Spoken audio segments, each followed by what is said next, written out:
Hi friends, today వచ్చేసి boiled egg curry చేస్తున్నాను. ఇది చాలా simple and tasty and easy prepare చేసుకోవచ్చు. నేను ముందుగా 2 స్పూన్ల ఆయిల్ వేసుకొని ఆయిల్ వేడైన తర్వాత ఒక టమాటా, ఒక ఉల్లిగడ్డ, కరివేపాకు, జీలకర్ర, ఆవాలు వేసుకున్నాను. ఆ క్లిప్ మిస్ అయింది కాబట్టి డైరెక్ట్గా పెట్టేస్తున్నాను. చూడండి, మంచిగా నేను ఆల్రెడీ బాయిల్డ్ ఎగ్ బాయిల్డ్ చేసుకొని పక్కన పెట్టుకున్నాను.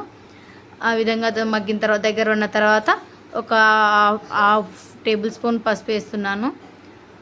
చూడండి, ఆ విధంగా మళ్ళీ ఒక 2 నిమిషాలు పసుపు మగ్గడానికి మూత పెడుతున్నాను. ఇక్కడ ఆల్రెడీ నేను ఎగ్స్ బాయిల్ చేసుకున్నాను. ఆ విధంగా అన్నీ హాఫ్ బాయిల్ కట్ చేసుకొని హాఫ్ కట్ చేసుకోవాలి ఎగ్స్ అన్నీ. నేను ఆ విధంగా అన్నీ కట్ చేసుకొని పక్కన పెట్టుకున్నాను.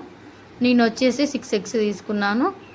ఇది నైట్ అదేమంటారు, ఒక పూటకే సరిపోతుంది. ఆ విధంగా ఆనియన్, టమాటా అనేది మంచిగా రోస్ట్ అవనిస్తే కర్రీ టేస్ట్ వస్తుంది. నేను అందుకని ఆ విధంగా రోస్ట్ చేసుకున్నాను. ఆనియన్, టమాటా, కరివేపాకు అన్నీ చేసుకున్నాను.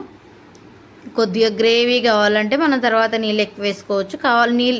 ముందుగా గ్రేవీ ఎక్కువ కావాలంటే ఉల్లిగడ్డ, టమాటా ఎక్స్ట్రా వేసుకోవాలి. నేను ఆనియన్ ఒకటి, టమాటా ఒకటి వేసుకున్నాను. ఆ విధంగా వేసేసి పసుపు వేసి కలిపేసి మూత పెట్టాను. తర్వాత మళ్ళీ 5 నిమిషాల తర్వాత కారం వేసుకుంటున్నాను. ఒక స్పూన్ కొద్దిగా తక్కువనే వేసుకున్నాను. 1 స్పూన్కి తక్కువ వేసుకున్నాను కారం. తర్వాత ఆయిల్ ఒక 5 నిమిషాల తర్వాత మళ్ళీ మూత తీసి చూసుకొని ఆయిల్ వేస్తున్నాను. వాటర్ వేసుకుంటున్నాను. వాటర్ వేసుకొని ఆ విధంగా మంచిగా బాయిల్డ్ అయ్యింది. చూడండి, కలర్ కూడా బాగా మంచిగా వస్తుంది. ఇది చాలా సింపుల్ అండ్ టేస్టీ ఉంటుంది. సింపుల్గా వేసుకోవచ్చు. ఈ మసాలాలు, అల్లం పేస్ట్ అవన్నీ ఏమి వేసుకోకుండా సింపుల్గా చేసుకోవచ్చు. నేను తర్వాత 4 ఎల్లుల్లి తీసుకొని కొత్తిమీర తీసుకొని ఆ విధంగా కచ్చపచ్చగా దంచుకొని కూరలో వేసుకుంటున్నాను. మూత తీసేస్తున్నాను. ఆల్రెడీ దగ్గర పడిపోయింది. అందుకే మూత తీసేసి ఇది డైరెక్ట్ ఓన్లీ ఇది ఒక్కటే వేస్తాను, ఏ మసాలా లేను, అంతే.